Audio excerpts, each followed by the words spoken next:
Napakatinis at napakasakit sa tenga ng ingay na naririnig ni Temyong sa labas ng kanyang bahay kubo. Hindi niya mawari kung anong uri ba ng nilalang ang lumilikha ng ingay na yon. Bagaman at pusikit ang kadiliman at may anunsyo ang pag-asa ng paparating na bagyo, ay hindi pa rin nilisan ni Temyong ang kubong tahanan na nakatayo lamang malapit sa gilid ng karagatan dahil ayaw niya makipagsiksikan sa evacuation center. Dahil naaasiwa siya sa mga tao, magtitiis na lamang siya sa kanyang kubo. Wala naman sigurong dapat na ikatakot dahil kayang-kaya naman niyang pangalagaan ang kanyang sarili. Hindi na talaga niya kayang tiisin ang ingay na naririnig sa labas, kung kaya't dala ang flashlight ay binuksan niya ang pinto. Sinalubong rin siya ng malakas na hangin at ulan. Agad din niyang naramdaman ang malamig na simoy ng hangin sa buong kalamnan niya, ngunit ang ingay patuloy pa rin. Iba na ngayon dahil para iyong babaeng nahihirapan at iniindang matinding sakit. Tinunton ni Temyong kung saan iyon nagmumula at napagtanto niyang nanggaling pala yon sa hindi kalayuang batuhan. Malalaki rin ang hampas ng alon sa dalampasigan ng gabing yon. Waring kumukulo at nagwawala. Basang-basa na si Temyong pero nilalamon talaga siya ng kuryosidad. Gusto niyang malaman kung saan nagmumula ang kanina pa niyang naririnig na ingay na gumagambala sa mahimbing niyang pagtulog. Dahan-dahan siya sa ginagawang paghakbang sa nagdudulasang mga bato, sanhi ng berdeng mga lumot dagat. Kinakailangan niyang mag-ingat sa paghakbang dahil kung hindi, ay tiyak na basag ang bungo niya pag minalas-malas. Sa wakas ay natawid din niya ang batuhan at sa kabila naman niyon ay ang maputing buhanginan na kahit bumabagyo na ay maaaninag pa rin ang sinuman. Malayo pa lamang itanaw na niya ang figura ng isang malaking isda na nagpapapasag at nagwawala sa maputing dalampasigan. "Ayos, pag sinuswerte ka nga naman." Ngisi niya dahil mukhang may maibebenta pa yata siya bukas sa kabayanan. Ngunit kagad niyang pinatay ang flashlight nang mapansin na parang may kakaiba yata sa nagpapapasag na isda na kanyang natatanaw. Kagad din siya nagtago sa kalapit na batuhan habang sinasanay ang mga mata sa dilim. Oo nga't hindi siya nagkamali. Ang isda ay may kalahating tao at babae ito kung pagbabasihan ng bukat ang nililikha nitong huni. Sirena. Isang sirena ang nakikita niya. Kinusot niyang mga mata dahil baka nananaginip lamang siya. Pagkuway kinurot din niya ang sarili. Ngunit talagang gising na gising naman ang diwa niya. Hindi rin siya nagdideliryo lamang. May pagdadalawang isip rin siyang lapitan ng nilalang kaya nagkasya na lamang muna siya ron na panoorin yon buhat sa malayo. Sa takot na baka mabangis iyon at siya isaktan pa o dili kaya'y naman paslangin. Nang dahil nga sa kadiliman din ng gabi ay hindi niya maaninag man lamang kung ano rin bang mukha mayroon ng nilalang na yon. Nagpatuloy lamang sa pagpapasag ang sirena at halatang nahihirapan yon. Noon lamang din napansin ni Temyong na medyo may kalakihan palang bandang may tiyan ng nilalang. Naisip rin niya na hindi yata't kaya nahihirapan yon dahil may kagampanan na ito. Muli ay isang mahaba at matinis na huni ang pinakawalan ng sirena na naging dahilan para takpan ni Temyong ang magkabila niyang tainga dahil lubha iyong nakakabingi. Matapos yun ay sandaling nanahimik ang kapaligiran at may naaninag naman siyang buhat-buhat nitong parang hugis bilog at maya-maya pa'y dahan-dahan naman yung gumapang pabalik sa tubig. Lumangoy na ang nilalang palayo ng palayo hanggang sa mawala ng tuluyan sa kanyang paningin. Inilang sampal din ni Temyong ang sariling pisngi. Hindi kasi talaga siya makapaniwala sa nakita. Totoo ba yan o isang panaginip? Pero andoon pa rin naman siya at nagkukubli sa likod ng batuhan at ramdam niya ang kilabot na bumabalot sa buong katauhan. Matapos ang ilang sandali pa'y nagdesisyon na lamang siyang lapitan ang lugar kung saan kani-kanina lamang ay nakita ang sirena. Binuksan din niya ang dalang flashlight upang suriin ang lugar. May hindi kalakihan palang nagawang hukay sa buhangin ng sirena at may tubig doon kung saan mayroon puting likidong napakalagkit. May napansin din siyang bilog na bagay na lumulutang doon na animoy bola. Kahawig iyon ang dala ng sirena kanina na lumusong na sa tubig. Kung kaya't nagmadali si Temyong na kumuha ng kaputol na sanga ng kahoy para siyasatin kung ano man ang bilog na bagay. Inilawan pa niya iyon ng dalang flashlight upang makitang mabuti. Bilog iyon at kasing laki ng plato. Transparent ang kulay na para bang itlog ng pusit o pugita. Malambot ngunit may tubig sa loob at may munting nilalang na kumikilos at kahawig ng isda dahil halatang may buntot iyon. Isa nga yung itlog ng sirena. Napalunok si Temyong ng malaki. Lumingon pa siya muli sa karagatan dahil baka hindi sinasadyang naiwan lamang yun ng sirena at muli itong balikan. Mahigit 1 oras na siyang nag-aabang ng pagbabalik ng sirena pero hindi na yun bumalik pa. Nanginginig na din siya sa sobrang lamig kung kaya't napagdesisyonan na lamang niyang umuwi. Gayon pa man ay hindi niya naman pwedeng iwanan ng itlog dahil baka kainin iyon ng hayop, ng aso o kaya naman ay bayawak na marami sa kanilang lugar. Bahala na nga, anya sa sarili. Iuuwi na lamang muna niya ang itlog kaysa naman mapahamak ito at ganoon na nga ang kanyang ginawa. Pagdating sa kubo ay pinuno ni Temyong ng tubig dagat ang malaking palanggana at inilagay doon ang itlog pagkatapos itinakpan ng manipis na tela. Nang sandaling yun ay nahulog din siya sa malalim na pag-iisip. Paniguradong mag-aagalit ang ina ng itlog dahil kinuha niya ito. Bahala na nga ulit, bulong niya sa sarili. Ang mahalaga naman iligtas ang itlog sa kanyang pangangalaga. Siguro ibabalik na lamang niya yun sa dagat sa oras na mapisa na ito. Eksaktong 6 na buwan simula nang iuwi ni Temyong ang itlog ng sirena sa kanyang kubo. Araw-araw na lamang ay wala siyang ginawa kundi palitan iyon ng tubig dagat at siyasatin kung mapipisa pa ba dahil hindi yata't napakatagal na niyang inaalagaan ng itlog na yon pero hindi pa rin napipisa. Parang nawawala na rin siya ng pag-asa pero pag tinititigan naman niya ang itlog ay waring may buhay at humihinga ang nasa loob niyon. Nadoble din ang sukat niyon at sa katagalan ay medyo nagkulay brown na ang kulay. Lumabo rin ang tubig sa loob kaya hindi na halos makita ni Temyong kung ano na ang itsura ng nilalang sa loob. Nakasanayan na rin niyang kausapin ng itlog dahil mag-isa lang naman siya sa bahay. Wala na siyang magulang. Sa katunayan ay nasa malayong lugar din naman nakatira ang kanyang mga kamag-anak. Dayo lamang din siya sa lugar na yon dahil doon lamang din siya dinala ng kapalaran. Sa totoo lamang ay gusto lamang talaga niyang malayo sa ibang tao. Wala rin siyang malapit na kaibigan man lamang sa lugar na yon dahil natatakot sa itsura niya ang mga tao. Pangit kasi ang pisikal niyang kaanyuan dahil sa bukol niya sa likod. Isa kasi siyang kuba. Nakuha niya yon ng minsang nahulog sa puno noong kanyang kabataan. Dagdag pang pangit rin ang kanyang itsura. Medyo may kalakihan ng kanyang mata at sarat ang ilong. Sungki-sungki din ang kanyang mga ngipin. May kaitiman din ang kanyang balat. Sa makatuwid ay hindi siya gwapo. Kaya sa edad niyang 45 ay wala pa siyang asawa. Hindi rin siya nagtangkang manligaw man lamang dahil alam naman niya kasi sa kanyang sarili na walang babae ang papayag na maging asawa niya. Kaya mas ninais na lamang niyang mabuhay mag-isa kung saan malayo sa mapanghusgang lipunan. Madalang din siyang pumunta sa kabayanan. Iyon ay kung magbebenta lamang siya sa palengke ng daing na isda o dili naman kay pag marami ang kanyang huli. Mayroon namang regular na bumibili sa kanyang mga huli. Iyon ay si Mang Celso na hindi siya inuhusgahan base sa pisikal niyang kaanyuan. Sa tindahan din ito siya bumibili ng kanyang pangunahing pangangailangan tulad ng bigas at ng kung ano-ano pa dahil hindi kapares ng iba. Si Mang Celso ay mabait na tao. Payapa naman siyang namumuhay mag-isa sa tabing dagat. Masaya na niyang libangan ang kanyang radyo. May maliit din siyang bangkan de sagwan. Yari lamang yun sa pinutol na puno at pinagtiyagaan niyang hugisin para magmukhang bangka. Araw-araw niyang gamit yon sa pamimingwit o kaya sa pamamana ng isda sa laot. Simula talaga na mapulot niya ang itlog ay araw-araw na niya itong kinakausap. Swerte sa kanyang itlog na yon dahil simula ng alagaan niya yon ay mas dumami pa ang kanyang huli. Hindi siya umuuwing luhaan. Yun nga lamang inapansin din niya na simula nang mapa sa kanya ang itlog ay araw-araw na rin parang may nagmamasid sa kanya buwat sa malayo, lalo na pag nasa gitna siya ng karagatan. Minsan ay sinusubukan din niyang dalhin sa laot ang itlog dahil baka sakaling dumating at kuhanin na ito ng ina niya. Hinahayaan niya pa nga yung palutang-lutang sa dagat ngunit wala siyang makitang sirena. Nag-iisip na rin tuloy siya. Alam kaya ng inang sirena na may itlog itong naiwan sa dalampasigan. Kahit paano kasi naaawa siya para sa itlog.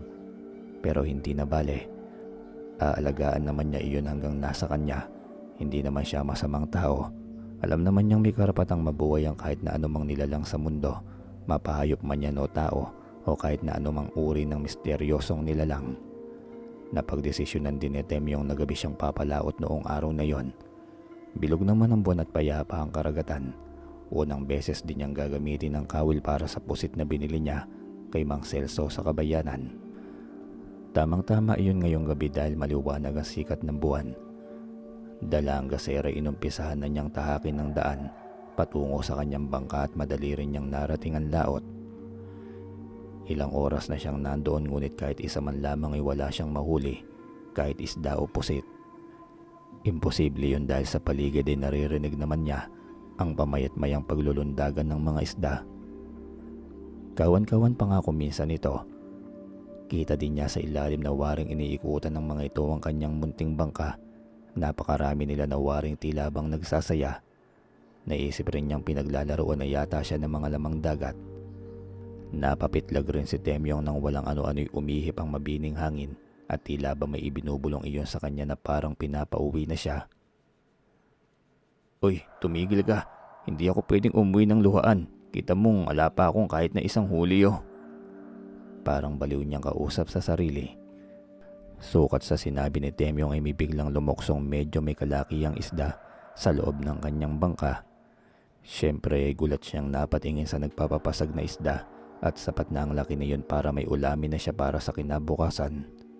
Napakamutuloy siya sa sariling tuktok dahil sa hindi inaasahang biyaya. "Aba, pag sinuswerte ka nga naman, isda na ang lumulokso papunta sa bangka ko." Bagamat ipinagpasalamat naman iyon ni Temyong sa karagatan, gano'n naman siya parati kapag may nahuhuli siya. Biyaya iyon ng karagatan kaya natural lamang na pasalamatan. Kaya mabini na siyang sumagwan pabalik sa kanyang kubo. Sapat na ang kanyang biyaya para sa gabing yon. Sinasabayan rin niya ang pagsipol ng bawat ginagawang pagsagwan nang meron siyang mapansin sa kapaligiran.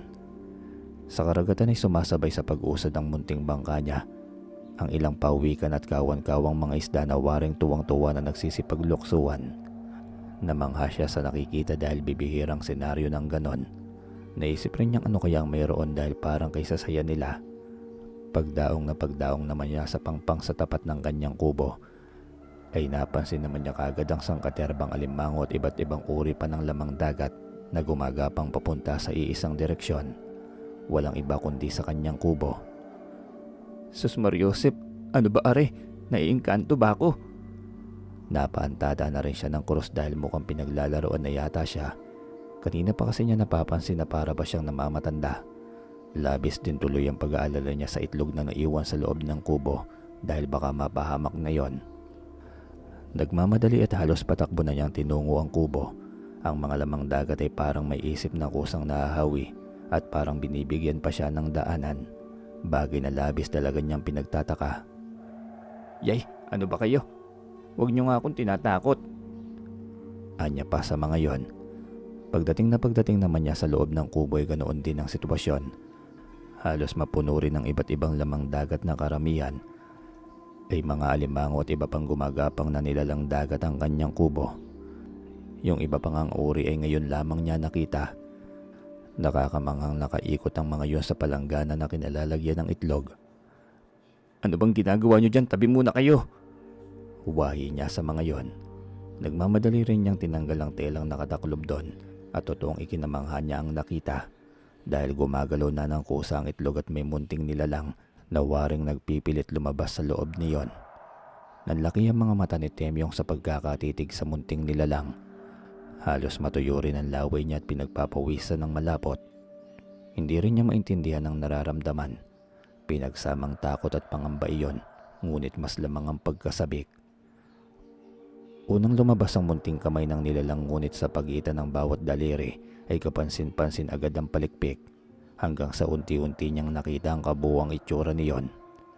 Mayroon itong buntot na katulad ng sa isda na kulay pinagsamang berde at asul.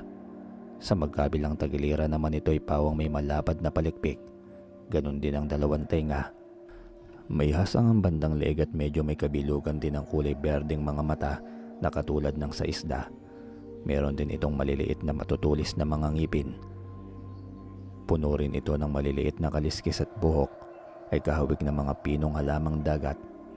Napalunok muli si Temyong dahil kung susuriing mabuti ay makikita na isa itong munting sireno, isang lalaking sirena.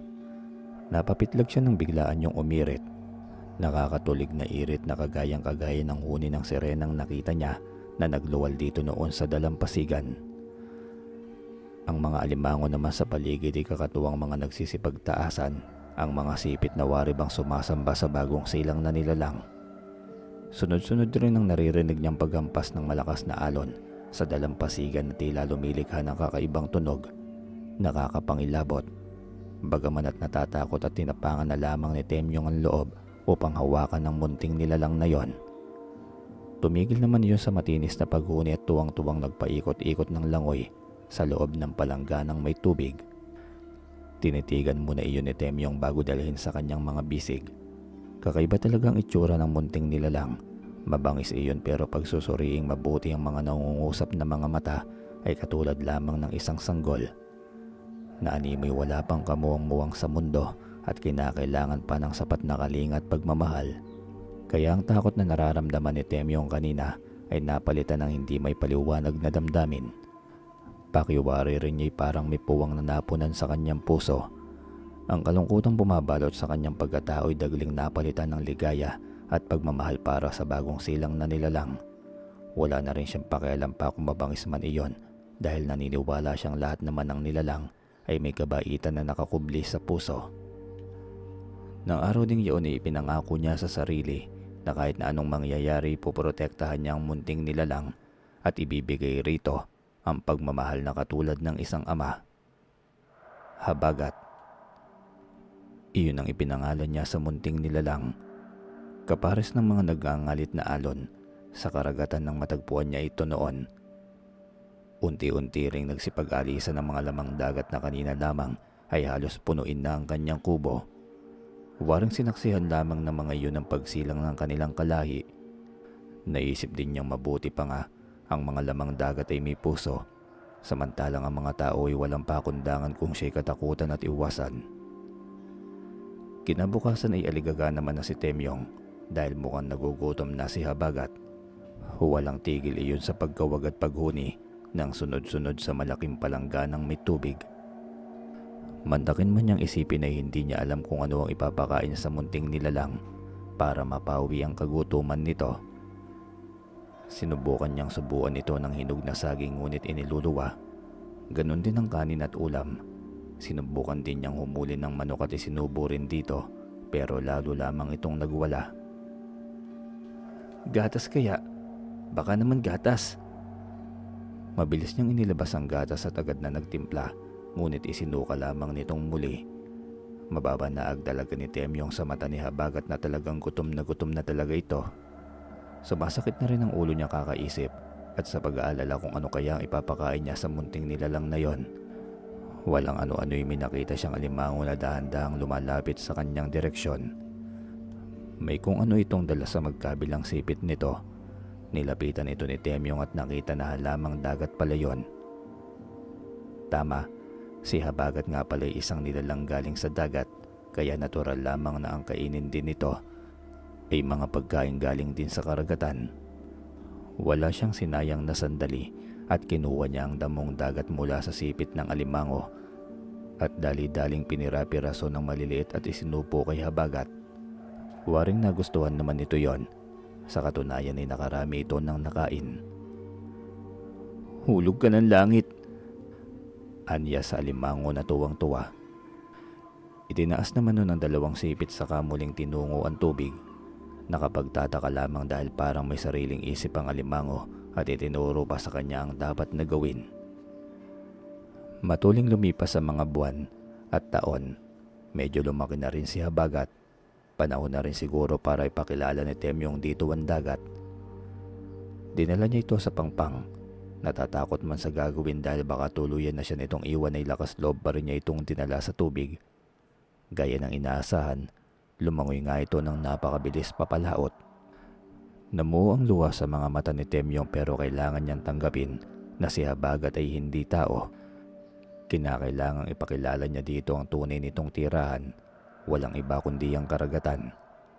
Matagal din siyang nakatayo sa dalampasigan at hinihintay kung babalik pa ba ito, ngunit parang hindi na yata. Ganun pa man ay pinilit ni Temyong na maging masaya dahil sa isang banda ay maaari nang makasama ng anak-anakan niya ang sarili nitong ina. Akman tatalikod na sana si Temyong nang walang ano-ano ay nakarinig siya ng huning matitinis. Gumuhit tuloy ang magandang ngiti sa makapal niyang mga labi at pumatak ng tuluyan ng luha. Si Habagat ay bumalik at may tangay-tangay itong isda sa bibig. Meron din sa tagkabilang kamay nito. Sabik na tuloy itong sumalubong ng yakap at hinimas ang ulo habang masaya nitong nilalantakan ang isdang nahuli. Hindi rin makapaniwala si Temyong na muli itong bumalik sa kanya, kaya ganun na lamang ang tuwa niya. Nasurpresa din siya dahil si Habagat pala'y kumakain din ng hilaw na isda. Kung sa bagay isa nga pala itong si Reno. Magiliw niya na lamang itong minasdan sa maganang pagkain. Pagdakay tinira pa nito sa kanya ang isang isda at ibinigay. Napangiti naman siya ng maganda at tinanggap ang isda. Kung ganun ay si Habagat pala'y hindi maramot.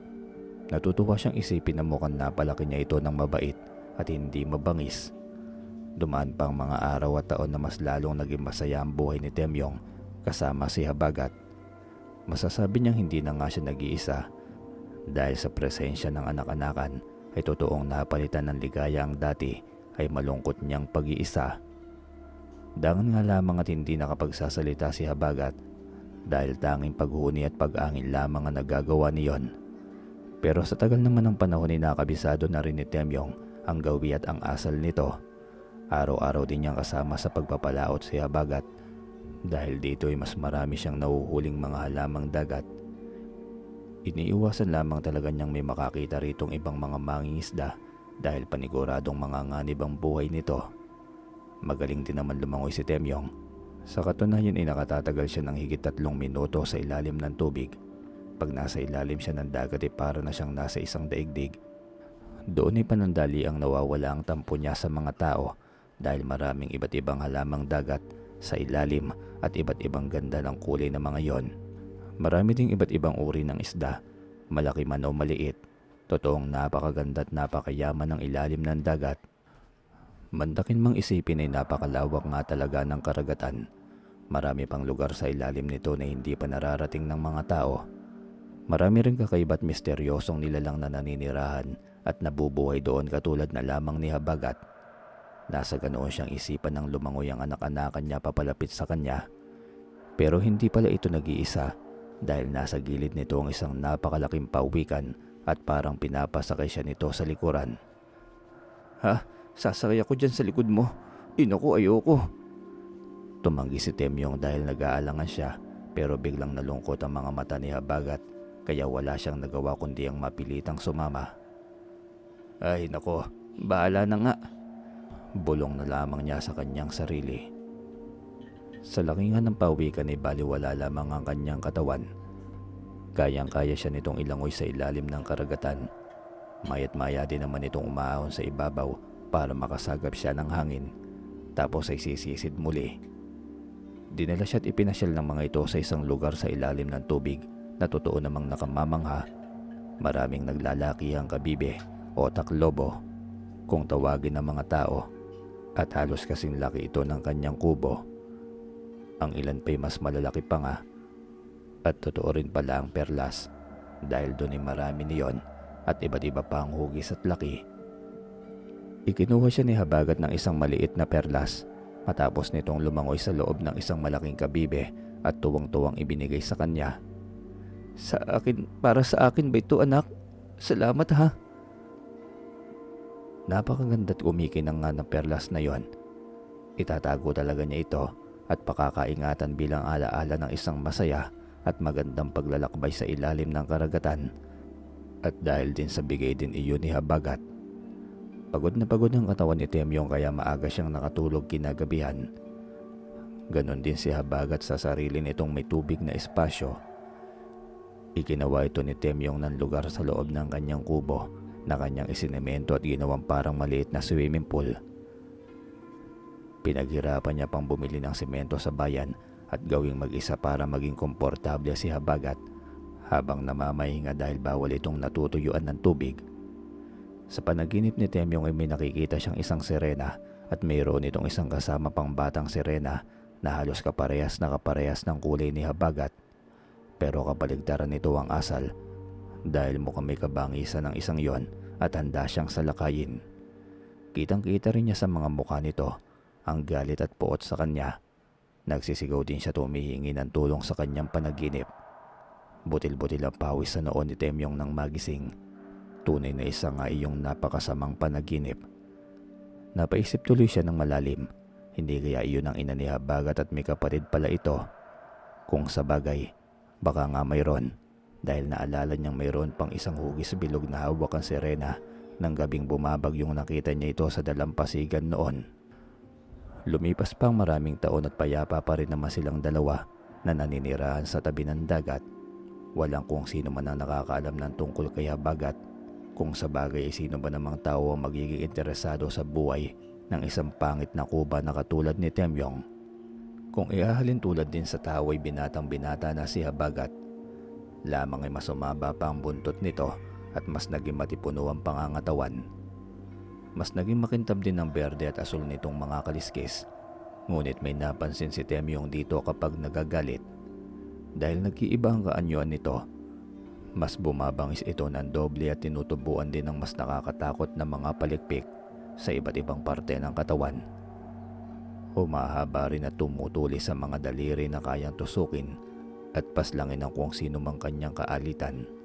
Naglalabas din ito ng napakalansang likido sa katawan at nagdudulot iyon ng pagkaparalisa sa kung sino mang malapatan. Ang katawan din nito ay animoy electric eel na naglalabas ng sariling kuryente. Tunay na nakakapangilabot si Habagat kapag ito ay nagagalit. Nasaksiyan mismo yun ni Temyong na misang nangisda sila sa laot noon. Nagsasagwan siya noon sa kanyang bangka nang mapansin niya na kahit anong gawin niyang pagsagwan ay hindi umuusad ang kanyang bangka sa pwesto nito. Si Habagat noon ay wala sa kanyang tabi at medyo malayo ang distansya habang tuwang-tuwa na nakikipaghabulan sa kawan ng mga isda. Dahil sa labis na pagtataka kung bakit hindi siya umuusad, ay napagdesisyonan ni Temyong na sumisid sa ilalim ng dagat at alamin ang dahilan nito. Ganun na lamang ang pagkamangha niya dahil meron pala doong higanting pugita na ang ilang galamay pumipigil sa kanyang bangka at ang ilan naman ay nakakapit sa mga korales na nasa ilalim. Sa buong buhay niya doon lamang siya nakakita ng ganoong kalaking pugita.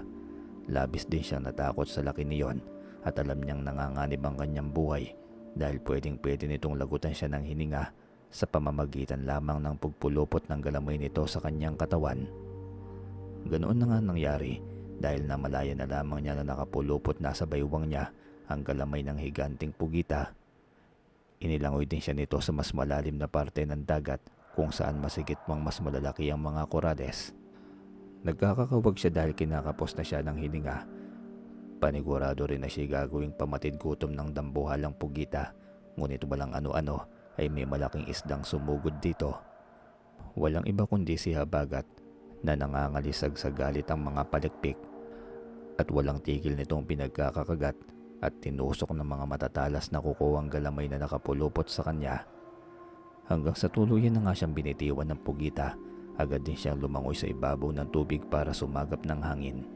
Pagkatapos ay mabilis muling sumisid. Dahil sa nag-aalala siya kay Habagat, malamang sa malamang ay ito naman ang pag-iinitan ng dambuhalang nilalang na yon. Nakita niyang nagpapambununga ang dalawa, tagisan ng lakas at liksi. Pero dehado si Habagat sa labanan dahil mabilis itong sinakluban ng 8 galamay ng pugita at handa na itong dalhin sa malaking bunganga. Nangamba si Temyong sa maaaring mangyari kay Habagat. Ngunit lumansa ang tubig at nakita niya na parang kumikislap ang katawan ng anak-anakan. Na parang may dumadaloy na boltahe sa katawan. Sa isang iglap ay nakita niyang walang tigil na itong pinaikutan ng langoy ang dambuhalang pugita. Pagkatapos ay umitim ang tubig sa nihinang itim na tintang ibinugan naman ng dambuhalang nilalang. Lumipas pa ang ilang sandali. Kumalma na ang tubig at unti-unting luminaw. Nakita niyang patay na ang dambuhalang pugita ngunit wala si Habagat. Hinanap niya ang anak-anakan pero wala talaga. Iisa lamang ang naisip ni Temyong noon. Malamang ay nasa tiyan ng dambuhalang nilalang ang kanyang anak. Wala nga siyang sinayang na sandali at agad niyang hinugot mula sa baywang ang matalas na kutsilyong palagi niyang daladala at nagmamadali niyang nilaslas ang katawan ng pugita. Naroon nga si Habagat. Nilulun ito ng buo ng dambuhalang nilalang. Nagmamadali niyang hinila ito papalabas at salamat sa may kapal dahil humihinga pa ito. Makalipas lamang ang ilang sandali ay gumalaw na ito ng dahan-dahan. Dahan-dahan ding lumangoy patungo sa kulumpon ng mga halamang dagat. Kumain ito ng ilan sa mga halamang naroon at parang nagdahilan lamang na nanumbalik agad ang dating sigla at lakas. Pag naaalala ni Temyong ang pangyayaring yun ay parang ayaw niyang lumusong muli sa dagat dahil sa takot at pangamba para sa buhay nilang dalawa. Dahil mantakin mang isipin ay marami rin talagang nilalang sa ilalim ng tubig na mga mababangis. Nasa ganon siyang pagmumuni nang muling humuni si Habagat doon sa may pangpangatin at tawag na siya nito. Oras na nga pala muli para sa pagpapalaot sa karagatan. Wala naman siyang magagawa kahit delikado at mapanganib ang ilang nilalang sa dagat. Kailangan pa rin nilang pumalaot dahil ito ang hanap buhay niya. At syempre ay ang dagat din ang tahanan ng binatang sireno. Hindi ito mabubuhay ng walang tubig alat. Tahimik na silang nangingisda ng walang ano-ano ay nakarinig sila ng malakas at sunod-sunod na pagsabog. Waring hindi yun nagustuhan ni Habagat dahil naging sanhi yun ng agad nitong pagkatuliro at pagkairita. Ano kaya yun? Hindi kaya't nagpasabog ng dinamitang ilang mangingisda sa kanilang pamamalakaya sa karagatan? Napailing na lamang si Temyong. Naisip niyang hindi pa ba sapat ang biyaya ng dagat sa mga tao? Bakit kailangan wasakin pa ng mga ito ang natural na ganda ng dagat at likas yaman sa ilalim? Ang mga tao nga naman ay masyadong abusado sa kalikasan. Tama nga ang hinala ni Temyong dahil dinamita nga ang pinasabog ng mga mangingisdang yon. Ito ang malakas na ebidensya, ang naglulutang ang mga isda sa ibabaw ng tubig at ang iba pa ay waring mga hilo. Hindi talaga yun nagustuhan ni Habagat dahil lumikha ito ng kakaibang paghuni na ngayon lamang niya narinig mula rito. Waring nagtataka ito sa mga patay na isda sa paligid. Isa-isa ring pinulot nito ang mga yun at waring umiiyak dahil iba ang lamlam ng mga mata nito. Parang nagtatanong ito sa kanya kung ano ang nangyayari sa mga isda. Dahil palipat-lipat ang tingin nito sa mga patay na isda at sa kanya, pero paano niya ipapaliwanag kay Habagat na kagagawan iyon ng mga tao na ni minsan ay hindi pa nakita at nakadaungang palad. Bigla tuloy siya nakaramdam ng pangamba. Natatakot siyang baka pati sa kanya ay magalit si Habagat pag nalaman na kauri niyang lumapastangan sa dagat nitong tirahan. Dinamdam talaga ni Habagat ang pangyayaring yon. Nakaupo ito sa malaking bato sa gilid ng dalampasigan at waring malungkot na nakatanaw sa malayo. Iniisip pa rin ito ang mga naglutangang mga isda. Halatang halata talaga ni Temyong ang kalungkutan ng binatang sireno dahil nabawasan ang sigla nito ng mga nagdaang araw. Para pang ang ayaw nitong kumain ng isda dahil puro halamang dagat lamang ang nilalantakan nito. Mabuti na lamang at pinuntahan ito ng kaibigan nito, ang higanting pawikan na nooy nasa tabi lamang nito dahil malaki ang tubig. Maya-maya'y humuni si Habagat sa kanya't parang pinasasamang muli siya. Aayaw sana siya dahil natatakot siyang baka may makaharap na naman siyang dambuhalang nilalang. Pero sige na nga, kung yun lamang ang paraan para manumbalik ang saya ng anak niya isasama siya. Isasantabi na lamang muna niya ang takot. Ngunit pagdating sa ilalim ng dagat ay nawala agad ang kanyang pangamba dahil ngayon ay lumalangoy sila kasabay ng naglalakihang dikya at may iba't ibang kulay at laki. Di katulad ng ibang uri ng dikya, ang mga dikyang ito'y hindi mapanganib. Makikita rin sa bawat dikya na may nakikisabay na mga isdang wari ay ginagawang kublihan ng mga korteng kabuting nilalang. Nakakabilib talaga ang karanasang yon. Nakakalibang ring pagmasdan at pambihira talaga ang mga tanawing kanyang namala sa ilalim ng karagatan. Makalipas ang ilang sandali ay heto naman at kasabay nilang lumalangoy ang naglalakihang mga balyena. Ibinuka ng pinakamalaki ang bibig nito at nahigop sila sa loob ng malaking bunganga ng nilalang. Natakot siya dahil baka akala niya kakainin sila nito ng buo, pero hindi pala dahil sa bunganga lamang sila ng malaking isda at nanatili ng ilang minuto. Maya-maya lang ay ibinuga na sila niyon sa ibabaw ng dagat. Tunay na kakaibang karanasan yun at mahirap makalimutan. Marami rin silang nadaanang lumubog na mga barko. Ang iba pa nga'y tinubuan pa ng makakapal na halamang dagat at ginawang tahanan ng mga isda.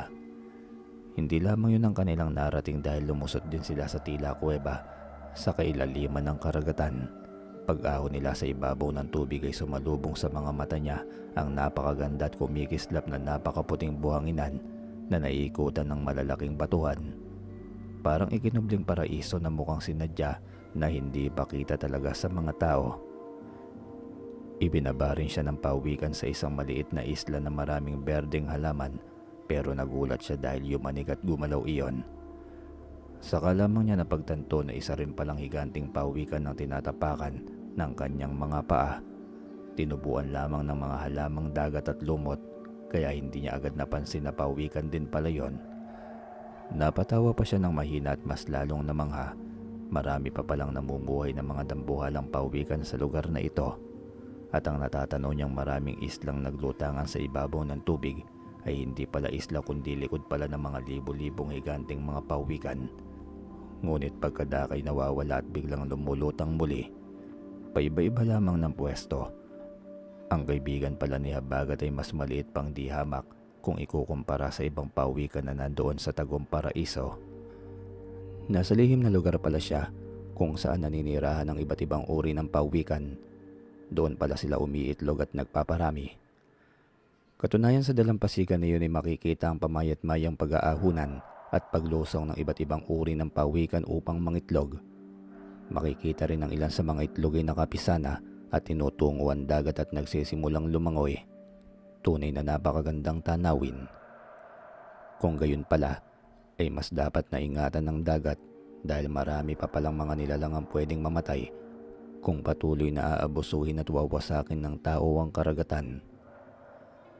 Patang-pata ang katawan ni Temyong sa pagod sa kanilang naging paglalakbay, pero sulit naman dahil marami siyang nalaman at narating sa ilalim ng karagatan. Masaya rin siya dahil bumalik na ang sigla ni Habagat at pansamantalang nalimutan ang tungkol sa mga patay na isda. Nahulog tuloy muli si Temyong sa malalim na pagmumuni-muni. Kailangan matigil ang mga tao sa paggamit ng dinamita. Kung hindi ay tuluyang masisira ang karagatan o dili kaya naman ay tuluyang magagalit ang mga nilalang na naninirahan sa ilalim ng karagatan. Isa na roon ang mga kalahi ni Habagat, ang mga sireno at sirena, ang mga nilalang na tinaguri ang mga engkanto ng karagatan ayon sa matatanda.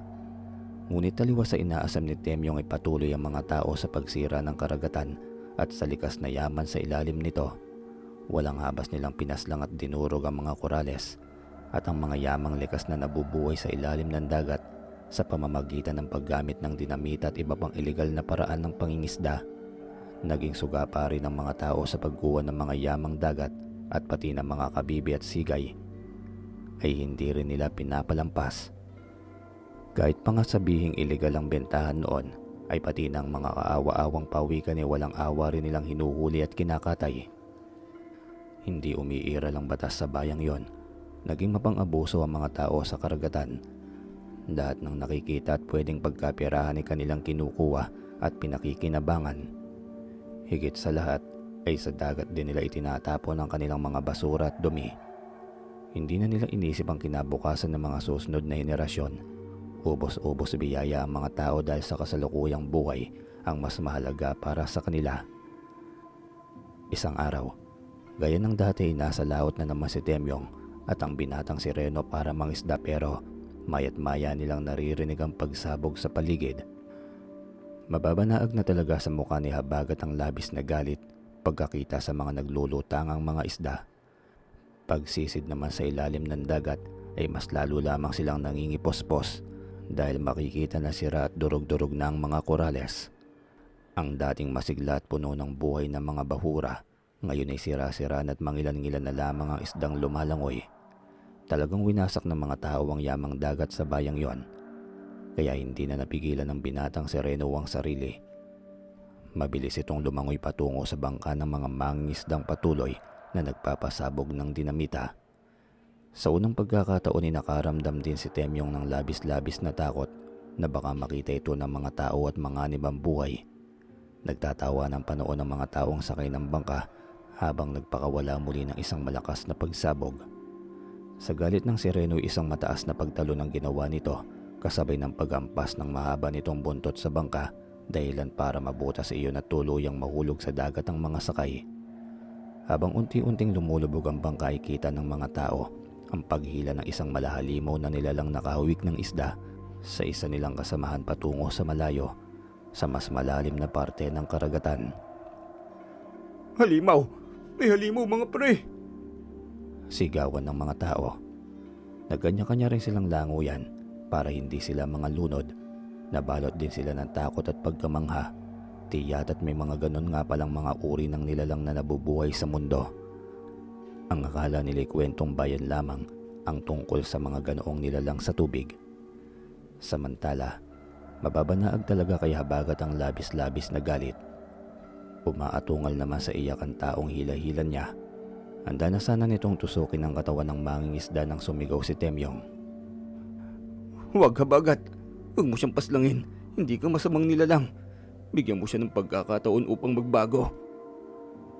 Tinitigan naman ni Habagat ang tao at nakita na kauri ito ng taong nagpalaki sa kanya. Kaya sa halip na paslangin iyon ay mabilis na lamang na lumungoy palayo si Habagat at umaatungal pa rin sa galit at kinokontrol ang labis na emosyon. Pasalamat ka lalaki at hindi ka niya pinaslang. Magbago ka na sana at hikayatin mo ang iba pa na huwag nang gumamit ng dinamita sa pangingisda. Dahil sa susunod ay baka hindi lang siya nag-iisa. Marami pa sila. Marami pang misteryong nagtatago sa ilalim ng dagat. Banta ni Temyong sa lalaki.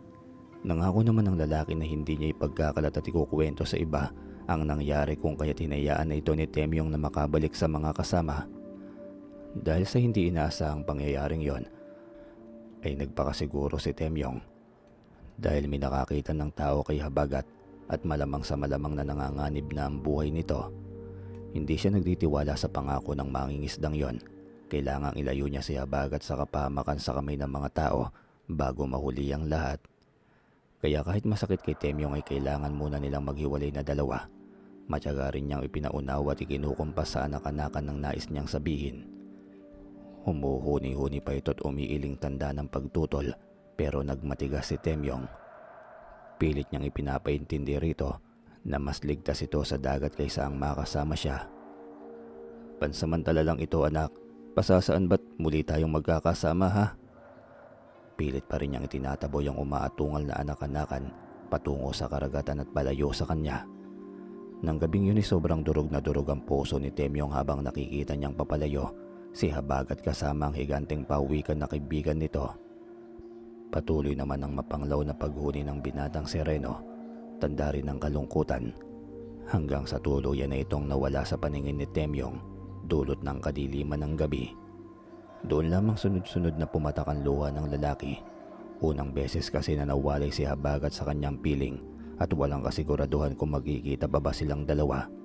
Ngunit batid ni Temyong na tama ang kanyang ginawa. Mas nanaisin niya na mawalay ito sa kanyang piling kaysa paslangin o kay pag-eksperimentuhan. Dili naman kaya ibenta ito ng mga tao. Hindi nga nagkamali si Temyong dahil ng gabi ding yon ay sinugod ng mga kalalakihan ang kanyang kubo. Binugbog siya ng mga ito at sa pilitang pinapaamin kung nasaan daw ang halimaw. Ngunit nagmamatigas siya. Paslangin niyo na lang ako, pero hindi ko alam ang sinasabi ninyo. Sinungaling, hindi ko malilimutan yung pangit mong pagmumuka at iyang bukol sa likod mo. Ikaw ang kaibigan ng halimaw na muntik nang pumaslang sa akin kanina sa laot. Bulyaw ng mangingisdang iniligtas niya sa kamatayan sa kamay ni Habagat kanina lamang sa laot. Napakawalang puso mo. Matapos kitang iligtas at yak na kapahamakan kanina, ay ito pa ang ginanti mo sa pagmamagandang loob ko sa iyo. At naniwala ka naman pangit ka sa pangako kong yon. Sinabi ko lang yun para hindi ako paslangin ng halimaw mong kaibigan kanina. Nagpauto ka naman, kaya ilabas mo na siya. Sigaw pang muli ng lalaki sa kanya na may pamimilit. Hindi niyo siya mahuhuli. Hindi ko sasabihin kung nasaan siya. Paslangin niyo na lang ako. Dahil sa pagmamatigas ni Temyong ay lalo nga siyang binugbog ng mga kalalakihan at itinali sa puno. Sinunog rin ng mga ito ang munti niyang kubo. Hinang-hina na si Temyong at halos panawan ng ulirat dahil sa sakit ng katawang natamo. Wala rin siyang magawa kundi ang umiyak na lamang habang pinapanood ang unti-unting pagkaabo ng kanyang tahanan. Narinig rin niya sa usapan ng mga kalalakihan na uulihin ng mga ito si Habagat para ibenta sa malaking halaga. Tiyak tiba-tiba tayo mga pre. Halakhakan pa ng mga yun habang nakaikot sa ginagawang siga at nagiinuman. Pag hindi pa umamin niyang si Kuba, hanggang mamayang madaling araw ay dadalhin natin siya sa laot para gawing pain sa halimaw para lumabas iyon. Kaya humanda kayo dahil mamaya'y huhulihin natin ang halimaw na iyon. Utos pa ng lalaking may matipunong katawan na parang tumatayong lider ng mga kalalakihan. Nagapiran pa mga yun at lalo pang lumakas ang mga halakhakan. Sumapit ang madaling araw. Nagising na lamang si Temyong sa malamig na tubig na ibinuhos sa kanya ng mga salbahing mga lalaki. Gising dyan, Kuba! Sapilitan din siyang pinasakay ng mga ito sa malaking bangka. Pagdating sa laot ay sinimulan siyang bugbugin ng mga yon. Magpakita kang halimaw ka kung ayaw mong mamatay tong kaibigan mo. Sigaw ng asbag na lalaki. Huwag Habagat, huwag kang lalabas. Sigaw rin ni Temyong. Abat sira ulo ka talagang Kuba ka. Ganun ha. Tignan natin kung hindi pa lumabas ang kaibigan mo sa gagawin ko sa'yo. Bakit? Anong gagawin niyo sa akin? Nakangising inilabas ng lalaki ang baril at nagpakawala ng ilang putok sa langit. Lumabas kang nilalang ka kung hindi ay sasabog ang bungo ng mahal mong kaibigan. Malakas na sigaw muli ng lalaki kasabay ang malutong nitong pagtawa. Inihanda din ng mga kalalakihan ng malaking lambat na mayroon din silang mahaba at malaking sibat na nakapwesto sa unahan ng bangka na may mahabang tali sa dulo. Sa pagkakaalam ni Temyong ay ginagamit lamang ang ganoong uri ng sandata sa panguhuli ng malalaking isda katulad ng pating at balyena. Bibilang ako ng 3. 1, 2, Hindi pa natatapos magbilang ang lalaki nang umampas na sa katawan nito ang malaking buntot ng isda. Si Habagat na ngayon ay mabagsik na nakikipagbuno na sa lalaki. Sobrang bangis ng itsura nito na handang lumapat pumaslang. Nagpakawala muli ang lalaki ng putok ng baril at nasapol si Habagat sa katawan. Tumilapon muli ito sa tubig subalit naikutan nito ng lambat ng kalalakihan. Nakakuha naman ng tiyempo si Temyong at tumalon din sa tubig dahil wala na sa kanya ang atensyon ng lahat. Diretso siya sa nakaikot na lambat sa katawan ni Habagat at mabilis na binutas iyon gamit ang kutsilyo na laging nakasuksok sa kanyang baywang. Pinatakas niyang anak-anakan kaya pinaulan na sila ng bala ng baril ng mga kalalakihan dahilan para tamaan si Temyong sa paa at sa mabilis na sandali ay gumuhit sa mukha niya ang matinding kirot. Mabuti na lamang at sinalo siya ng higanting pawikan dahil hindi na siya makalangoy pa. Habang kasalukuyang tinutugis naman ng mga iyon si Habagat. Ngunit sa kasamaang palad ay hindi rin ito makalangoy ng mabilis dahil sa mga tama ng baril sa katawan. Sinundan ni Temyong ang paghahabulan habang sakay siya ng dambuhalang pawikan. Kita niyang inihanda na ng mga lalaki ang sibat na panghuli sa malalaking isda. At gaya ng kinatatakutan ni Temyong ay natuhog nun ang gitnang bahagi ng buntot ni Habagat dahilan para mapatungal ito sa labis na sakit. Halos gumuho ang mundo ni Temyong. Pinipiga ang puso niya dahil sa kasalukuyang itinataas ng mga salbahing iyon sa malaki nilang bangka ang katawan ng kanyang mahal na anak-anakan. Hindi na rin iyon gumagalaw pa. Napahagulgol na lamang si Temyong nang iyak at napaluhod sa likod ng higanting pawikan. Naririnig pa niya ang maigting nilang pagtatawanan. Halata rin sa mga mukha ng mga yun ang labis na kasakiman. Ito na ang simula ng ating pagyaman. Pagbubunyi pa ng mga ito. Ngunit makaraan lamang ang ilang sandali ay kumulo ang dagat. Makikita rin ang maraming bula na nagmumula sa ilalim ng karagatan. Pagdakay unti-unting nagpapakita at nagsisisulputan mula sa ilalim ng tubig ang iba't ibang kalahi ni Habagat. 1, 2, 3, 4 hanggang sa hindi na nila mabilang ang mga sirena at sirenong naroon. Kay babagsik ng mga itsura nila at nangangalisag ang mga palikpik. Samantalang hindi naman maiwasan ni Temyong ang labis na pagdadalamhati at bigati sa sinapit ni Habagat sa kamay ng walang pusong mga mangingisda. Patuloy lamang ang pag-iyak niya habang nakaluhod sa likod ng dambuhalang pawikan. Mula rin sa kailaliman ng dagat ay lumitaw ang isang dambuhalang pagi. Ang lapad nito ay halos pwede nang ikumpara sa laki ng bangkang sinasakyan ng mga salbahing kalalakihan. Sa ibabaw ng malapad na nilalang ay nakasakay naman ng dalawang sirena. Ang isa'y nagtataglay ng kabigha-bighaning korona sa ulo na kumikinang at kumikislap.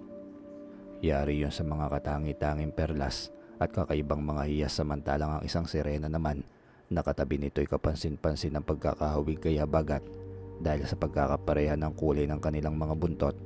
Ang ulo nito ay napapalamutian din ng korona na yari sa kabibi at sigay. Kung titingnang mabuti ay para sila yatang mga tumatayong reyna at prinsesa ng mga nilalang na dumating. Nabigla naman ang mga kalalakihan sakay ng bangka. Hindi sila makapaniwala sa kasalukuyang nangyayari, ngunit hindi sila nagpa-apekto at agad na pinaulanan ng bala ang mga nilalang, pero baliwala lamang ang pagbaril dahil hindi man lamang yung tumatagos sa malaking bulang na pananggal lang na nilikha ng reyna ng mga nilalang. Matapos ang maingay na putukan ni Dagliring, naghari ang katahimikan at nagsimula namang marinig sa paligid ang kakaiba at malamyos na pag-awit ng naturang sirena na sumasabay sa mabining ihip ng hangin. Awit na napakasarap pakinggan at nakakahalina kahit na yata kanino man. Maging si Temyong ay waring nabato-balani sa ganda ng boses na yon. Ngunit mas ramdam niya ang kirot ng tama ng bala sa kanyang paa, kung kaya't saglit lamang ang naging epekto ng awit sa kanya. Kita rin niyang marahang paglutang ng katawan ni Habagat sa hangin mula sa bangka patungo sa likod ng dambuhalang paging sinasakyan ng dalawa. Dahan-dahan ring ibinaba ng mahiwagang puwersa ang sugatang sireno sa kandungan ng sirenang kakulay nito. Nang sandaling iyon, minatanto si Temyong. Oo, tama.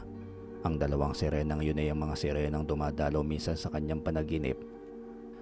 At ang reyna ng mga ito ay kawangis nang nakita niyang sirena na nagluwal kay Habagat sa dalampasigan isang gabing bumabagyo noon. Kung ganun ay ang sirenang yun ay walang iba kundi ang ina ni Habagat.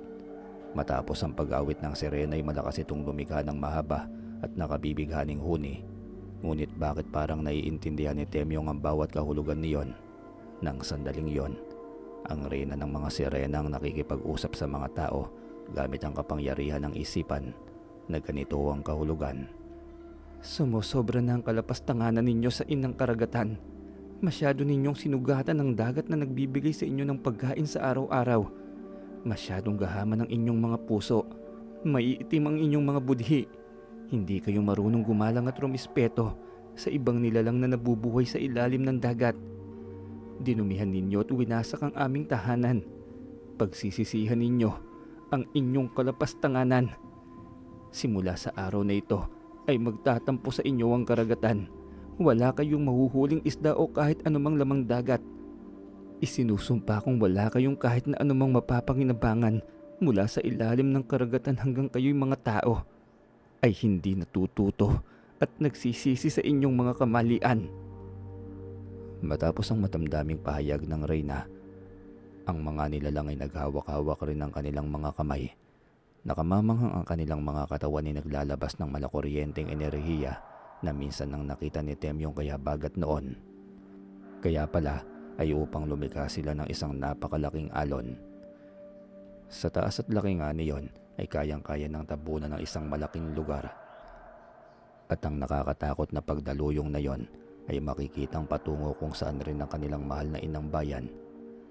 Nang ilabot si Temyong sa pwedeng mangyari at maging epekto ng pagdaluyong na yon sa mga tao roon, pero ginalit nila ang reyna ng karagatan. Siguro may oras na para bigyan ng leksyon ng abusadong mga tao. Gulat naman na nanonood ang mga salbahing kalalakihan sa hiwagang nangyayari dahil sa nasaksayang kababalaghan. Ang ibang lalaki waring nagsisisi na agad sa kanilang ginawa at malakas na humingi ng tawad. Patawarin niyo kami. Bigyan niyo kami ng pagkakataon upang mapatunayan ang aming pagbabago. Huwi ka ng ilan at lumuhod sa ibabaw ng bangka, ngunit tinawanan lamang sila ng iba nilang kasamahang mangingisda kasama ang leader ng mga ito. Ba't natatakot kayo sa mga isdang yan? Ako ang sundin niyo dahil ako ang batas dito. Sa tubig lang naman sila magaling. Ako ang boss nyo rito sa lupa. At sunod-sunod muli itong nagpaputok ng baril sa mga nilalang hanggang sa maubos ang kanilang mga bala. Paandarin na ninyo ang bangka madali. Utos din ito sa mga kasamahan.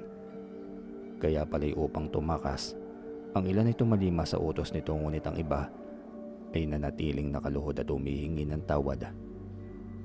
Napakaitim ng budhi mo, tao. Kung ganun ay matitikman mo at ng iba mong mga kasama ang dupit ng mga nilalang sa ilalim ng dagat. Ngunit hindi nang humingi ng kapatawaran at ninais magbago. Ani pa ng reyna sa maotoridad na boses. Matapos yun ay kumumpas ang reyna at ang ilang alagad nito ay agad na nagtalunan sa ibabaw ng malaking bangka. Pinuntirya ng mga yun ang mga masasamang kalalakihan, ngunit hindi man lamang ginalaw ang mga humingi ng pangalawang pagkakataon. Naghiyawan na lamang ang mga yun sa sindak habang iniisa-isang hinihila ng mga nilalang sa dagat. At doon ay walang awang nilunod at pinagkakagat ang katawan at tuluyang pinaslang. Ano pat na mula ang tubig, tanda na katapusan ng buhay ng mga masasamang kalalakihan. Makikita naman ang pinuno ng mga kalalakihan na hinihila ng ilang sireno sa ilalim ng dagat at walang awang ipinapakain sa isang dambuhalang pating ni hindi na nagawang humingi ng tulong. Matapos ang mabilis na kaganapan ni bahagya ng tumahimik ang ibabaw ng tubig. Umuwi na kayo mga tao. Utos naman ng reyna sa 5 taong nagpakumbaba. Pagkatapos ay may ibinulong ito sa hangin at ikinumpas muli ang kamay sa hangin. Itatatak ko rin sa inyong mga isip at puso ang ating kasunduan. Pamaya-maya pa nagsimula ng lisanin ng mga engkantong dagat ang bahaging yun ng karagatan. Nagsimula na rin paandarin ng mga natirang kalalakihan ng kanilang bangka. Ngunit lahat sila ay pawang wala sa sarili. Ang ilan pa nga'y waring tulala. Dinala naman ng dambuhalang pawikan si Temyong sa isang malapit na isla kung saan may mga makikitang maliliit na kuweba. Patuloy pa rin siya nagdadalamhati dahil hindi niya alam kung nasaan o saan dinala ng mga nilalang si Habagat. Kita niyang nakahandusay pa rin ito sa kandungan ng babaeng sirenang kakulay nito hanggang sa tuluyan nang mawala ang mga yun sa kanyang paningin.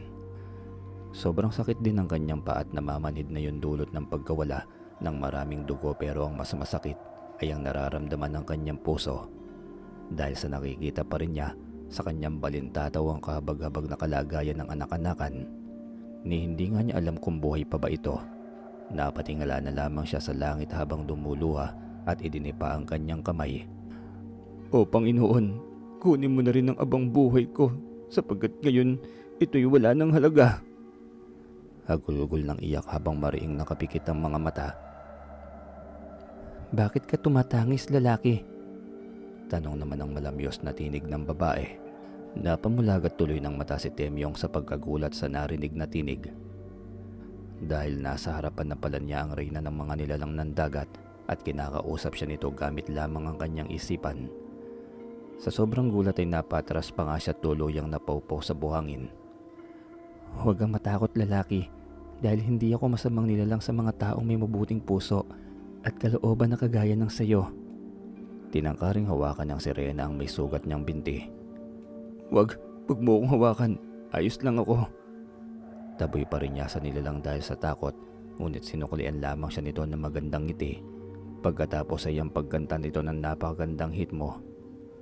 Natuluyang nagpalambot ng kanyang puso.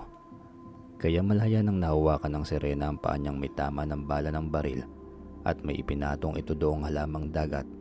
May ibinuhos din itong tila likido na nakalagay sa isang bagay. Ramdam ni Temyong na tila milagrong nawala ang kirot ng natamo niyang sugat. Unti-unting gumaling hanggang sa tuluyang naghilom. Kaya kahit may pagkatakot siyang nararamdaman sa sirena, ay garalgal na namutawi pa rin sa labi niya ang isang pasasalamat dahil ginamot nga siya nito. Salamat. Maraming salamat. Ako nga ang dapat magpasalamat sa iyo, lalaki, dahil sa pag-aaruga mo sa aking anak, dahil kinalinga mo siya na parang sarili mong dugo at laman. Kahit ang totoo'y hindi mo naman siya kauri. Hindi ka rin nagdalawang isip na ibigay sa kanya ang pagmamahal na kahit kailan ay hindi ko na iparanas. Kaya maraming salamat sa iyong kabutihan. Naku, wala yon. Kahit sino naman ay gagawin din ang ginawa ko. Oo, pero hindi lahat. ay pwedeng magbigay ng wagas na pagmamahal sa isang mukhang mabangis na halimaw. Kaya nga iba ka, Temyong, dahil mayroon kang mabuting kalooban at pagpapahalaga sa buhay ng kahit na anumang uri ng nilalang. Tunay na mabuti ang iyong puso. Hindi ako nagkamali na iwan sa iyo ang anak ko ng gabing bumabagyo. Sunod-sunod pang pahayag ng Reyna. Kung ganun ay sinadya mo palang iwan yung anak mo. Pero bakit? Alam mo pala na may tao sa paligid nung gabing yun. Oo, Temyong. Alam ko ang naging pagdating mo at ang pagtatago mo sa likod ng malaking bato. Dahil kaming mga sirena at sireno ay may kakayahang makaramdam at makilala ang damdamin at puso ng kahit na sino mang nilalang sa lupa o sa tubig man. Matagal na kitang minamatyagan bago pa man ako magsilang noon. At tama nga ako, dahil hindi ako nagkamali ng pagkakakilala sa iyo. Kung ganun ay bakit mo kinakailangang iwan yung anak mo sa akin? Paano'y magulo noon ang aming kaharian sa ilalim ng karagatan, Temyong, dahil sa malupit na pamumuno ng aking sirenong kapatid na sobrang itim ng budhi. Laganap ang kanyang kawalang hiyaan at kasamaan saan mang dako ng karagatan. Ang mga sirenong malalakas bagong silang man o hindi ay kanyang ipinapapaslang sa takot na maagaw sa kanya ang trono at kapangyarihan.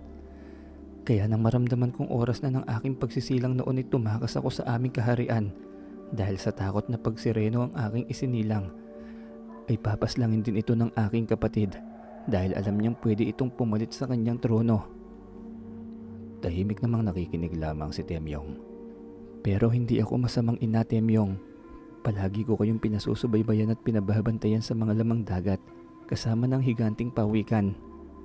Mahabang paliwanag pa ng Reyna. Kaya pala parang laging may matang nakasubaybay sa akin sa laot. Tumango rin ang sirena. Pero noon yon, Temyong, dahil ngayon ay bumalik na ang kapayapaan sa aming kaharian dahil nasawi ang kapatid ko sa isang labanan at ako na ang pumalit sa kanyang pwesto bilang bagong reyna ng buong karagatan. Ang sirenang nakita mong kakulay ni Habagat kanina ay ang kanyang kakambal. Humanga pa nga siya sa malaking sakripisyong tiniis ng sirena mawali sa kanyang anak sa mahabang panahon. Manatili lamang ligtas ang anak nito sa panganib. Batid niyang napakasakit noon para sa isang ina kung gano'n ay lahat talaga ng nilalang ay may damdamin. Maya-maya pa'y may iniabot rin ng Reyna kay Temyong. Ano po ito? Para saan? Lubos ang aking pasasalamat sa iyo, kaibigan, kaya tanggapin mo sana ang munti kong handog. Hindi yan kabayaran sa pagpapalaki mo sa aking anak. Iyan ay isang gantimpala galing sa isang kaibigang tumatanaw ng napakalaking utang na loob. Nagulat si Temyong sa ibinigay ng sirena sa kanya, mga perlas na nakalagay sa isang malaking kabibe at halos umaapaw pa yon. Lubhang namangha si Temyong sa ibinigay sa kanya ng Reyna ng Karagatan. Hindi siya nakatapos ng kahit elementarya lamang, ngunit marunong naman siyang magkalkula. Alam niyang malaki ang katumbas na halaga ng mga hiyas na yon kung may pagbibili sa merkado. Naku, hindi ko yan matatanggap. Umiling siya't pilit na tinatanggihan ng handog. Naisip rin kasi ni Temyong na anuman ang halaga ng mga yon sa kanyang buhay ngayon, aanin naman niya ang mamahaling mga hiyas sa kanyang pag-iisa sa lugar na yon. Kinatatakutan, pinandidirihan, at iniiwasan siya ng mga tao. Sa palagay niya hindi na niya yun kailangan pa. Maraming salamat sa regalo mo pero maaari namang ibigay mo na lang ito sa ibang nangangay. Hindi pa natatapos si Temyong sa pagsasalita nang mapagtantong wala na pala sa kanyang harapan ng sirena. Hanggang sa muli nating pagkikita, kaibigan. Paalam. Hiyaw na lamang ng sirena buwat sa malayo at kumaway pa ito sa kanya bago tuluyang lumangoy papalayo nang papalayo hanggang sa tuluyang mawala na sa kanyang paningin patungo sa mas malalim na parte ng karagatan. Napakamot na lamang sa ulo si Temyong. Hindi pa siya tapos na makipag-usap dito ay nilayasan na siya. Ni hindi pa nga niya naitatanong kung nasaan na si Habagat, kung buhay pa ba ang kanyang anak-anakan. Napabuntong hininga na lamang si Temyong. Wala na rin siyang nagawa kundi ang tanggapin ng mga perlas.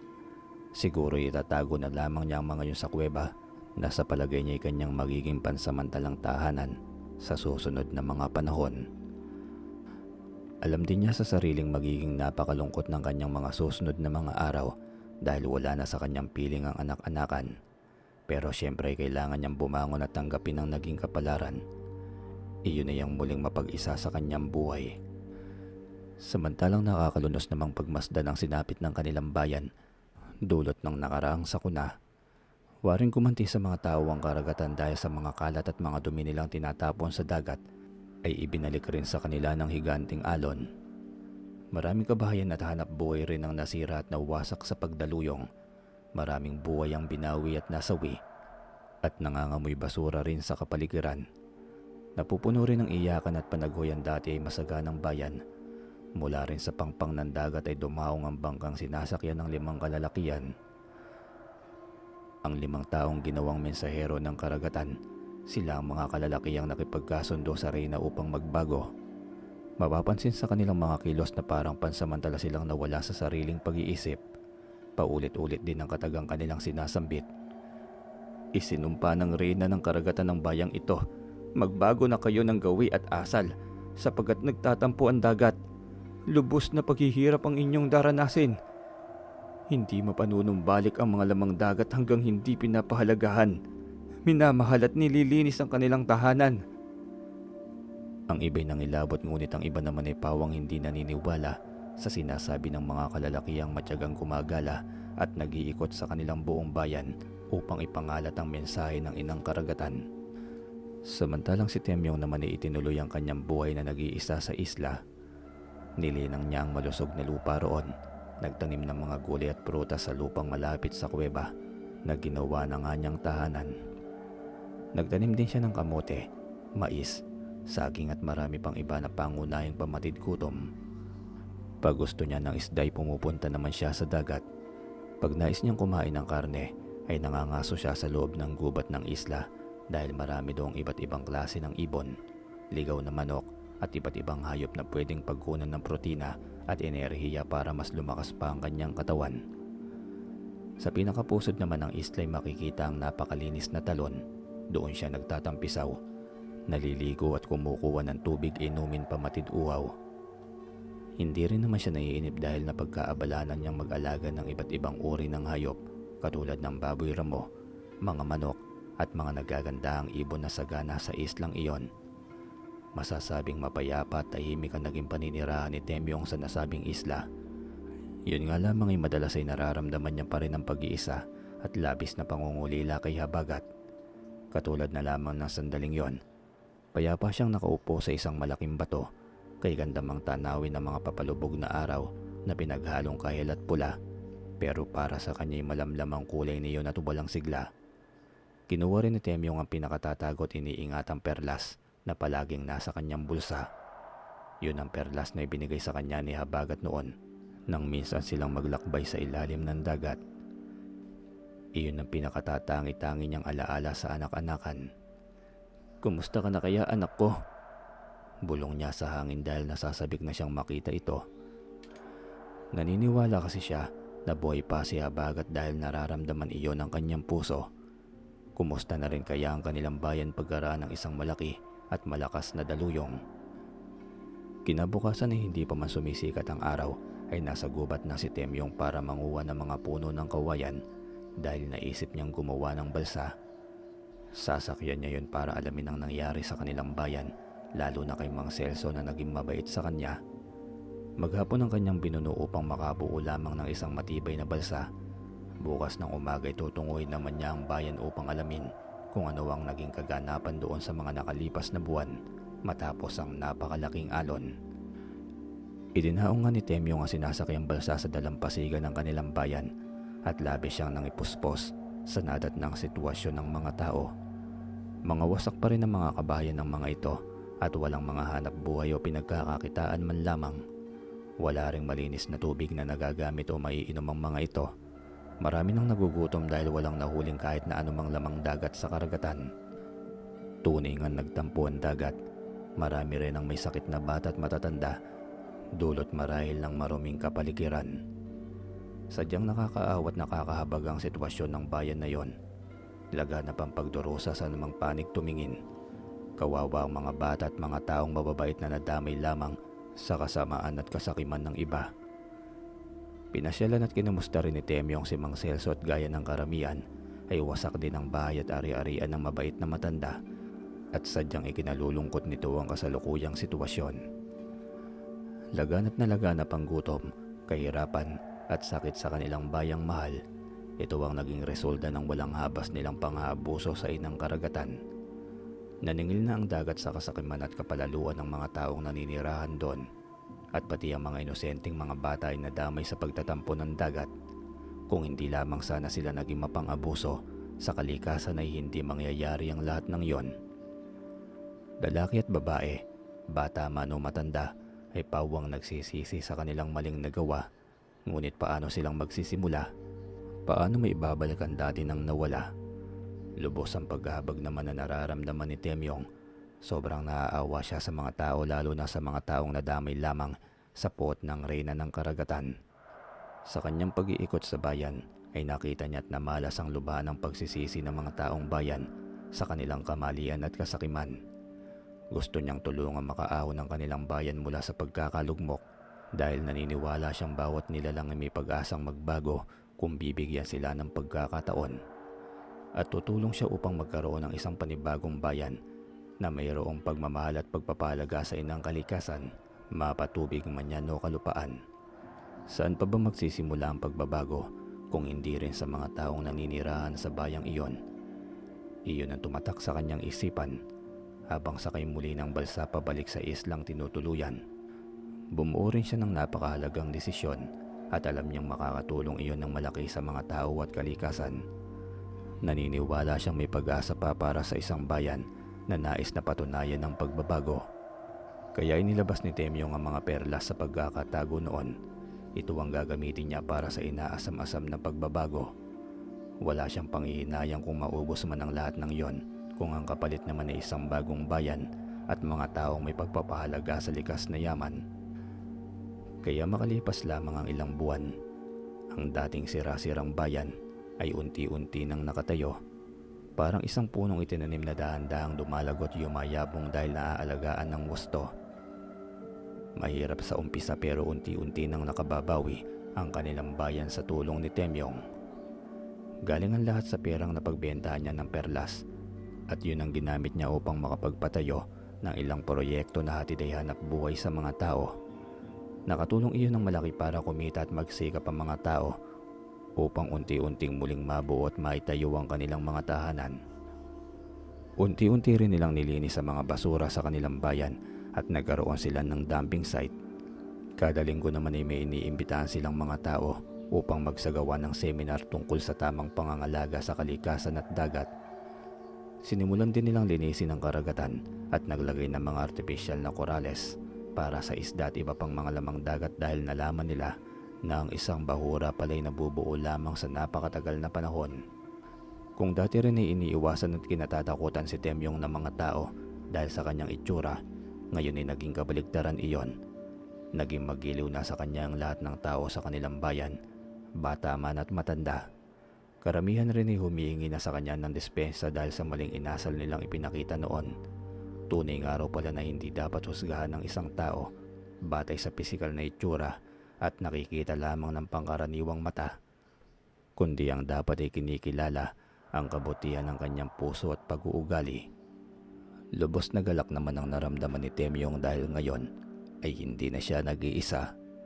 Marami ng tao ang tunay na nagmamahal sa kanya. Iyon ay dahil sa ipinamalas niyang pagmamahal at kabutihan sa mga kababayan, kaya labis-labis din ang pasasalamat at pagtanaw ng utang na loob ng mga ito sa kanya. Dahil anila, hindi lang daw si Temyong isang mabait na tao, kundi isang inspirasyon para sa nakararaming taong bayan sa mga darating pang henerasyon. Makalipas nga ang ilang panahon ay bumalik na ang kasaganahang dati ay nawala sa kanilang bayan. Tunay nga nakabawi na ito ng tuluyan sa isang dilubyo. Sa wakas ay natuto ding pahalagahan ng mga tao ang dagat at ngayon ay unti-unti nang bumabalik ang mga isda at lamang dagat sa kanilang karagatan. Nakasisiguro na ngayon si Temyong na pahahalagahan na ng mga tao ang mga yamang likas pagkatapos ng kanilang malupit na naranasan. Milagrong bumalik na rin sa sariling mga pag-iisip ang 5 kalalakihan na ginawang mensahero ng reyna ng karagatan. Parang nagdahilan lamang ang mga yon. Kahit naman naging abala na si Temyong sa bayan sa nakalipas na maraming taon, ay madalas pa rin siyang pumasyal sa islang dati niyang tinitirhan. Kahit na nga may mga bahay na siyang ipinatayo sa kabayanan, kung tutuusin mas gugustuhin niyang manirahan doon dahil tahimik at kalapit ito ng karagatan. Madalas pa rin siyang umuupo sa batuhan upang sariwain ang nakaraan. Kumusta na kaya si Habagat? Sobrang napakatagal na kasi ng panahon ng huli niyang makita ang anak-anakan at pati ang mga kaibigan nitong pauwikan. Ngayon nga ay matanda na siya at nasa dapit hapon na ng kanyang buhay. Isa na lamang talaga ang hinihiling niya, na sana bago siya kunin ng may kapal ay makita niyang muli at masilayan si Habagat. Iyon lamang ay sobrang napakasaya na niya. Muli niyang kinuha ang perlas na ibinigay ng anak-anakan noon na pinakatatago niya at iniingatan sa matagal na panahon. Hinaplos niya rin yun at hinalikan habang namamalibis sa dalawang pisngi ang luha. "Habagat, nasaan ka na ba, anak ko? Magpakita ka na kay tatay." Bulong niya sa hangin. Hanggang sa isang umaga iyon ang magandang sikat ng araw habang naglalakad si Temyong sa dalampasigan at sinasamyo ang sariwang hangin, ay may natanaw siya sa isang malaking bato.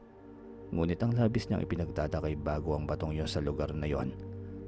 Alam niya dahil kabisado niya ang dalampasigan ng isla, imposibleng magkaroon doon kaagad ng ganoong kalaking bato.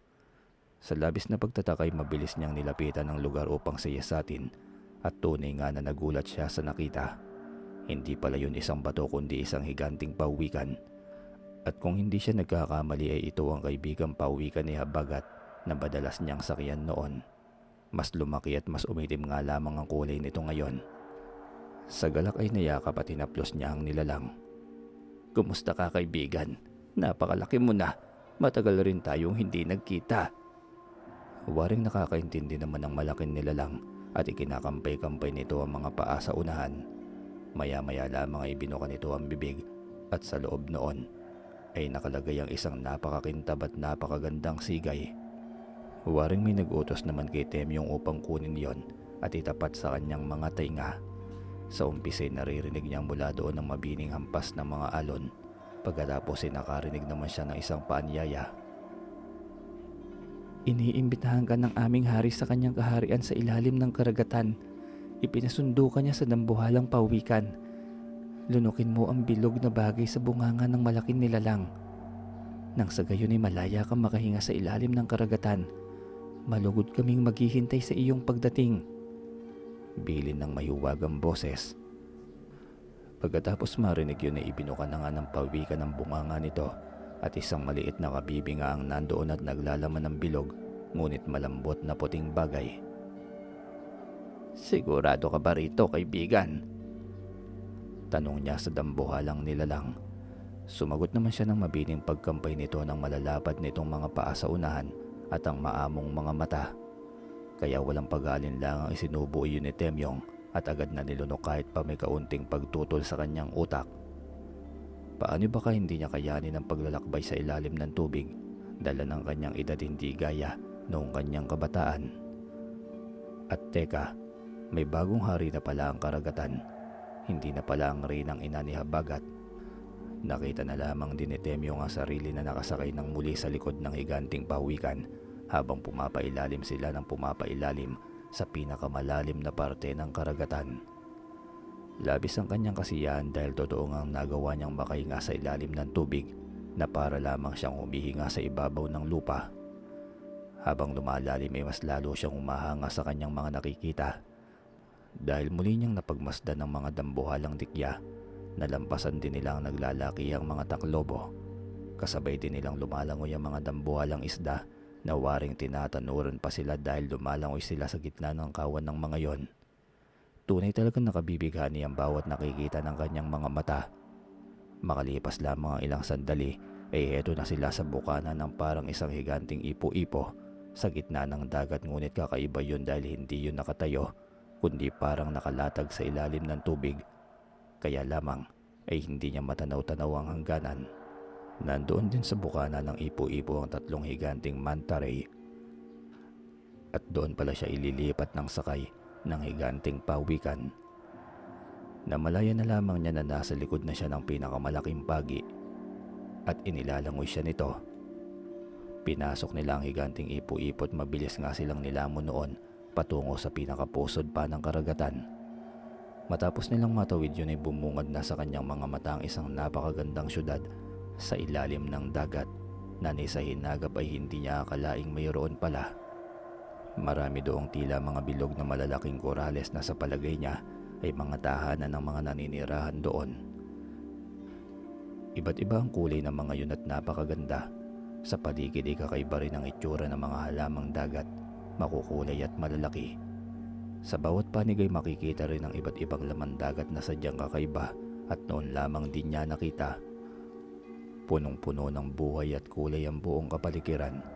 Para siyang nasa isang tunay na paraiso sa ilalim ng karagatan. Sa hindi kalayuan naman ay natatanaw niya ang isang magarang palasyo na waring gawa sa nagniningning na mga korales. Napakaganda at napaka-elegante. Sa palagay din niya doon ang kanilang ruta. Nagulat pa siya dahil buwat sa kung saan ay lumabas ang mga sirenong may hawak na mga salapang. Sirenong kahawig ni Habagat. Waring ang mga yun ang nagsisilbing gwardya ng nasabing kaharian. Inalalayan din sila ng mga ito kung saan sila dapat na tumungo. Makaraan ng ilang sandali pa'y bumukas na ang tarangkahan ng palasyo at mas lalo pa siyang namangha dahil napakarami pala doong nakakalat na iba't ibang klase ng kabibe at pawang may mga lamang kumikinang na perlas. Busog na busog talaga ang mga mata niya sa nakamamanghang mga tanawin dahil isang tunay na paraiso sa ilalim ng karagatan ang kanilang pinuntahan. Binuksan ng mga gwardyang sireno ang napakalaking pintuang yari sa pinagsama-samang makulay at nagaganda ang mga sigay at kabibe. Sa loob naman nun ay bumungad ang tila napakalaking buluwagan, napakaraming sireno, sirena at iba't iba pang mga lamang dagat na waring nagkakatipon-tipon sa dakong lugar na yon. Lahat sila'y maayos na nakapila at nakahilera hanggang sa ibinaba na nga siya ng higanteng pagi sa dulo ng pulang halamang dagat na nagmistula namang mahabang karpet na ang kabilang dulo naman ay hindi niya matanaw kung sino bang mga nag-aabang sa kanya roon. Nagulat na lamang siya sa pagparada ng isang malaking seahorse sa kanyang harapan. Iginiya naman siya ng isang sireno para sumakay doon. Habang tinatahak nila ang karpet na pula na halamang dagat ay waring nagbubunyi ang lahat ng nilalang na naroon at pawang mga nakatingin sa kanya. Bawat isa'y humuhuni ngunit hindi iyon masakit sa tainga, bagkus ay mas gumagaan pa nga ang kanyang pakiramdam. Nang sapitin niya ang bukana ay buong galak naman siyang sinalubong ng ina ni Habagat, kaya ganoon na lamang ang kanyang kasiyahan dahil hindi niya inaasahan na ito ang makikitang naghihintay sa kanya doon. Maligayang pagdating sa aming kaharian, kaibigan. Giniya na nga siya nito patungo sa harapan ng maotoridad na sirenong nakaupo sa tronong nayari sa pamamagitan ng iba't ibang kumikislap na hiyas at kabibe. Ang sireno ay may kumikinang din na korona sa ulo, nayari rin sa iba't ibang mahalagang perlas na nagniningning sa tama ng kakaibang sinag sa ilalim ng dagat. Makikita ang kakisigan at kaibahan nito sa ibang sireno na naroon dahil punong-puno ito ng aura ng pagiging isang pinuno. Ago-pansin rin ang isang kamay nito na may hawak na kumikinang nasa lapang. Nang makita nga siya ng nasabing sireno ay waring pumwesto ito na tila ba sundalong nakatayo ng tuwid. Kilalang kilala ni Temyong ang sirenong yon. Walang iba kundi si Habagat. Napaikbi na lamang si Temyong sa labis na kasiyahan dahil hindi niya inaasahang nakatakda pala ang araw na yun para magwakas ng matindi niyang pangungulila sa kanyang anak-anakan. Sinalubong din siya ni Habagat ng sobrang higpit na yakap. Halata rin sa mukha nito ang matinding pagkasabik sa kanya. Anak ko, hindi mo lang alam na ang tagal kong hinintay ng araw na ito. Kusa na nga naglanda sa mga luha ni Temyong. Sa wakas ang mahabang panahon ng paghihintay ay natapos na. Heto na si Habagat at muli niyang nakita at nakapiling. Dininig din ng langit ang araw-araw niyang paglalambing. Mas lalo namang napuno ang lugar na yon ng mas magagandang himig. Mga himig na humahaplo sa puso at nakakagaan ng damdamin. Lahat ay masayang masaya sa muli nilang pagtatagpo. Kumusta ka na, anak ko? Sobra-sobrang saya ko dahil muli kitang nahawakan at nayakap. Muli silang nagyakap ng mas mahigpit. Nilubos-lubos din ang mga sandaling yon na para bang mapupunuan na noon ng matagal na panahon ng kanilang pagkakalayo. Ganon din ako, Ama. Napakasaya ko sa ating muling pagkikita. Patawarin ninyo ako kung ngayon lamang tayo muling nagtagpo dahil napakaraming dahilan. Napakarami kong pagsubok na pinagdaanan upang malampasan ang kamatayan. Pakikipag-usap ni Habagat sa kanya gamit lamang ang isipan. Nauunawaan ko, anak. Kalimutan na natin yon. Ang mas mahalaga ngayon ay buhay ka. Pinilit kong mabuhay, Ama, dahil gusto pa kitang makitang muli. Pigil na pigil ang mga hikpi na may kasamang hindi may paliwanag ng ngiti at mariing mga pagtapik lamang sa balikat ni Habagat ang naging tugon ni Temyong. Pero sapat na yun para iparamdam rito na labis siyang humahanga sa katatagan nito at katapangan. Ama, gusto ko rin ipakilala sa iyo ang aking reyna, ang aking naging kabiyak. Pinakilala na nga nito sa kanya ang isang reyna na nasa tabi ng trono nito na yari rin sa iba't ibang kumikinang na bagay. Lumapit naman ang sirena sa kanya at yumukod. Ipinatong naman ni Temyong ang kanyang palad sa ulo nito, tanda ng bukas palad niyang pagtanggap. Natutuwa akong malaman na may asawa ka na pala, anak.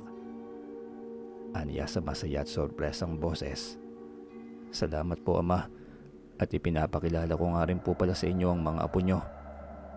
Muli itinuro sa kanya ni Habagat ang dalawang batang Serena at Sereno na naglalaro sa loob ng isang malaking kabibe.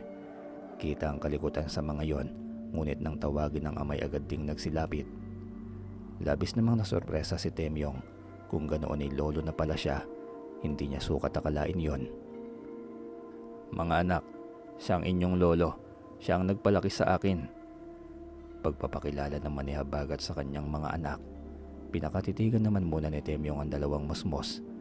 Nabakas pa nga sa kanilang batang mukha ang pagtataka, marahil dahil iyon sa pagkakaiba ng kanilang wangis. Ngunit nang magaan niyang ngitian ng mga ito ay mabilis siyang niyakap at nilanguyan paikot-ikot.